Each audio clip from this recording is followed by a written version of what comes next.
Hello friends, welcome to my YouTube channel government job academy. Friends, आज हम दूसरा topic लेके आए हैं, विकास के सिद्धांत। इससे पहले हम इसका टॉपिक फर्स्ट कंप्लीट कर चुके हैं। उसमें हमने काफ़ी सारी विकास से संबंधित डिटेल पढ़ चुके हैं और आज हम आपको पढ़ाएंगे विकास के सिद्धांत, principle of development. Okay friends, विकास के कुल 10 सिद्धांत हैं। विकास के सिद्धांत की प्रक्रिया बहुत व्यापक, जटिल और निरंतर चलने वाली है। इस प्रक्रिया को सुचारू रूप से चलाने के लिए विकास के विभिन्न सिद्धांतों की आवश्यकता पड़ी। फ्रेंड्स, जिस तरह से देश को चलाने के लिए संविधान की आवश्यकता पड़ी, स्कूल को चलाने के लिए प्रिंसिपल और मैनेजर की आवश्यकता पड़ती है, ठीक उसी प्रकार विकास, वृद्धि और साइकोलॉजी को अच्छे से समझने के लिए कुछ विकास के सिद्धांतों की आवश्यकता पड़ी। ये सिद्धांत 10 प्रकार के हैं। ओके फ्रेंड्स,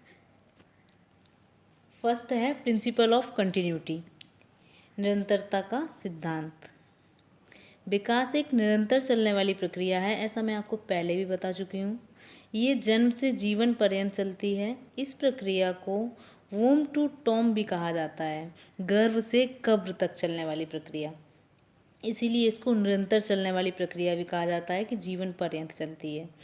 यहाँ निरंतरता का अर्थ है क्रमबद्धता। विकास की जो प्रक्रिया होती है वो क्रमिक होती है, किसी भी तरह का जंप नहीं होता है विकास में। भाई, ऐसा नहीं हो सकता कि बच्चा पहले शैशवावस्था में है और उसके तुरंत बाद किशोरावस्था में आ जाए, उसके बाद वो बचपन में आएगा, उसकी बाल्यावस्था आएगी, उसके बाद ही वो किशोरावस्था में जा सकता है। ऐसा बिल्कुल नहीं हो सकता कि बच्चा जंप कर जाए। या हम कह सकते हैं कि बच्चा अगर पहले पलटना सीखता है, उसके बाद बैठना सीखेगा, फिर कुछ दिन बैठने के बाद वो चलना सीखेगा, उसके बाद ही दौड़ना सीख सकता है। ऐसा नहीं है कि बच्चा लेटे लेटे डायरेक्ट चलना सीख जाए। ये विकास की प्रक्रिया में समाहित नहीं है। और देखने को भी मिलता है कि जैसे हम बचपन में होते हैं वैसे किशोरावस्था में नहीं दिखाई देते हैं, और किशोरावस्था में होते हैं वैसे वयस्क होने तक हम दिखाई नहीं देते हैं। बहुत से शारीरिक और मानसिक विकास हैं जो समस्त अवस्था में समाहित होते हैं। ओके फ्रेंड्स, दूसरा सिद्धांत है विकास की दिशा का सिद्धांत, प्रिंसिपल ऑफ डेवलपमेंट डायरेक्शन। ये 2 प्रकार के होते हैं। इसमें विकास की दिशा के सिद्धांतों को 2 भागों में बांटा गया है। पहला है सेफेलोकॉर्डल सीक्वेंस, शिरोध पदोन्मुखी सिद्धांत। सिर से पैर की ओर होने वाले विकास को शिरोध पदोन्मुखी विकास कहते हैं।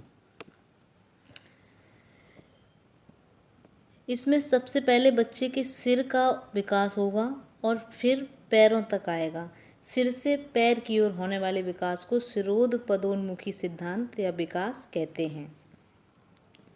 जैसे 3 माह का बच्चा पहले अपनी गर्दन को साधना सीखेगा, उसके बाद वो बैठना सीखेगा और फिर चलना। इस विकास को इसीलिए सीक्वेंस से जोड़ा जाता है कि इसमें एक सीक्वेंस चलता है कि अगर बच्चा पहले उठना बैठना सीख जाता है तो उसके बाद चलना ही सीखेगा। ऐसा नहीं है कि वो एकदम दौड़ना सीख जाए या वो पढ़ना लिखना सीख जाए। इसलिए इसको सीक्वेंस से जोड़ा जाता है।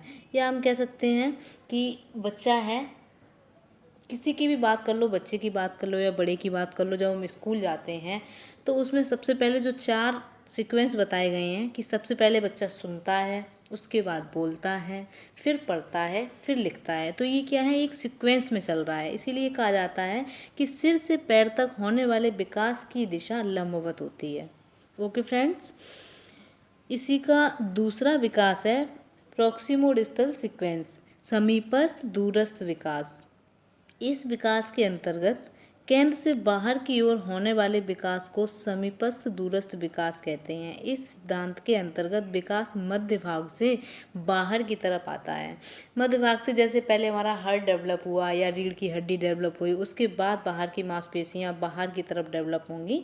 इस विकास को इसीलिए समीपस्थ दूरस्थ विकास कहा जाता है। विकास के दोनों पक्ष हो गए हैं। अब हम आते हैं नंबर 3 पे, development follows a fix pattern और सीक्वेंस। विकास एक निश्चित पैटर्न या अनुक्रम का अनुसरण करता है। यह विकास का सिद्धांत एक निश्चित अनुक्रम का अनुसरण करता है। यह प्रक्रिया सभी बच्चों में एक समान होती है। इसका पैटर्न फिक्स होता है, चाहे बच्चा किसी भी देश, जाति, धर्म का हो। सबसे पहले उसमें शैशवावस्था ही आएगी।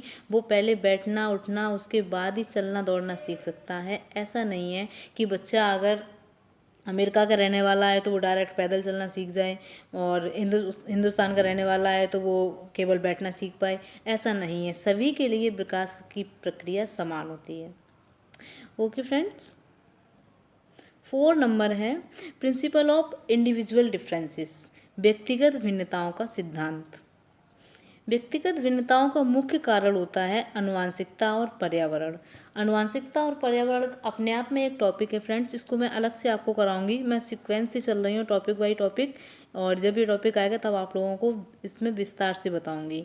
आनुवंशिकता और पर्यावरण, इन दोनों के गुणनफल का ही असर बच्चों की भिन्नताओं पर पड़ता है। ओके फ्रेंड्स, जो आनुवंशिकता हमें माता पिता से मिली होती है और जिस पर्यावरण में हम पले बड़े, हमारा पालन पोषण होता है, उसी का गुणनफल होता है जो बच्चों में व्यक्तिगत भिन्नताएं होती हैं।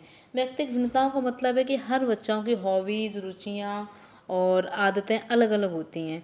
जैसे किसी को सिंगिंग पसंद होती है तो किसी को सॉन्ग सुनना पसंद होता है, किसी की रुचि होती है क्रिकेट में तो किसी को पढ़ना पसंद होता है। सबकी रुचियाँ अलग अलग होती हैं। खेलों में सबकी अलग अलग रुचि होती हैं। लड़कियां हैं, अक्सर उन्हें सॉन्ग सुनना और खो खो खेलना, ये सारी चीज़ें पसंद होती हैं। लड़कों को अक्सर बैडमिंटन या क्रिकेट खेलना, इन सब चीज़ों में रुचि होती है। तो ये हर बच्चे में अलग अलग रुचियाँ पाई जाती हैं। कोई भी दो व्यक्ति सेम नहीं हो सकते। कुछ हैबिट मिल सकती हैं लेकिन पूरी तरह से सेम नहीं हो सकते। इसी को व्यक्तिगत भिन्नताओं का सिद्धांत कहा जाता है। नेक्स्ट है development proceeds from general to specific responses, सामान्य से विशिष्ट प्रतिक्रियाओं का सिद्धांत। इस सिद्धांत के अंतर्गत बच्चा पहले सामान्य प्रतिक्रियाओं पर ध्यान देता है, उसके बाद विशिष्ट प्रतिक्रियाओं पर ध्यान देता है। जैसे बच्चा जब जन्म के तुरंत बाद रोता है तो वह पूरे शरीर से रोता है, पूरा शरीर लगा देता है, हाथ भी उसके शामिल होंगे, पैर भी होंगे, फेस के एक्सप्रेशंस भी होंगे, चिल्लाएगा और लाल पड़ जाएगी पूरी बॉडी उसकी रोते रोते। जबकि वही बच्चा जब बड़ा हो जाता है, थोड़ा सा बचपन में या किशोरावस्था में आ जाता है, तो वो अपने संवेगों पर नियंत्रण कर लेता है। वो ये सोचने लगता है कि हमें किस परिस्थिति में कैसे रोना चाहिए, सिसक सिसक के रोना चाहिए या आवाज़ निकाल के रोना चाहिए। कभी कभी बच्चा आंसुओं को भी छुपा लेता है अपने पेरेंट्स से, या जिनके सामने रोना चाहिए, जिनके सामने नहीं रोना चाहिए। इन्हीं चीज़ों के बारे में इस सिद्धांत में बताया गया है कि बच्चा पहले सामान्य होता है, उसके बाद विशिष्ट प्रतिक्रियाओं पे बल देता है। या हम कहें किसी बच्चे को कोई सामान्य चीज़ दिखाएं पढ़ाते समय, जैसे हमें किसी प्लांट के बारे में बताना है, तो अगर हम उसको डायरेक्ट उस प्लांट को दिखा देंगे तो वो केवल यही कहेगा कि ये एक प्लांट है। वो चाहे किसी का भी हो, किसी फ्लावर का हो, किसी भी सब्जी का हो, किसी भी उसका हो, लेकिन वो क्या कहेगा, केवल यही कहेगा कि ये एक प्लांट है।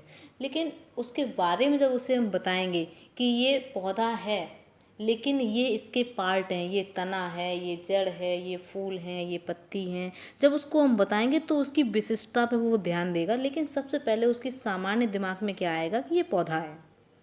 ओके फ्रेंड्स, नेक्स्ट है प्रिंसिपल ऑफ इंटर रिलेशनशिप, अंतः संबंध का सिद्धांत। फ्रेंड्स, इससे पहले भी हम आपको बता चुके हैं। PCSE आपको याद आया होगा, अगर आपने पढ़ा होगा, वीडियो देखी होगी, तो हमने पहले बताया था कि PCSE में क्या है। P से होता है फिजिकल डेवलपमेंट, C से होता है कॉग्निटिव डेवलपमेंट, S से होता है सोशल डेवलपमेंट, E से होता है इमोशनल डेवलपमेंट। तो जब ये चारों जो विकास की वो हैं, आयाम हैं, ये सभी एक दूसरे से निर्भर हैं, अंतः संबंधित हैं, कोई भी स्वतंत्र नहीं है, एक के बिना एक अधूरा है। वही सेम जो प्रोसेस है वो सिद्धांत में भी है, ये भी एक दूसरे से अंतः संबंधित है। कोई भी सिद्धांत अकेला कारगर नहीं हो सकता है, एक दूसरे से डिपेंड है। ओके फ्रेंड्स, नेक्स्ट है प्रिंसिपल ऑफ इंटीग्रेशन, एकीकरण का सिद्धांत।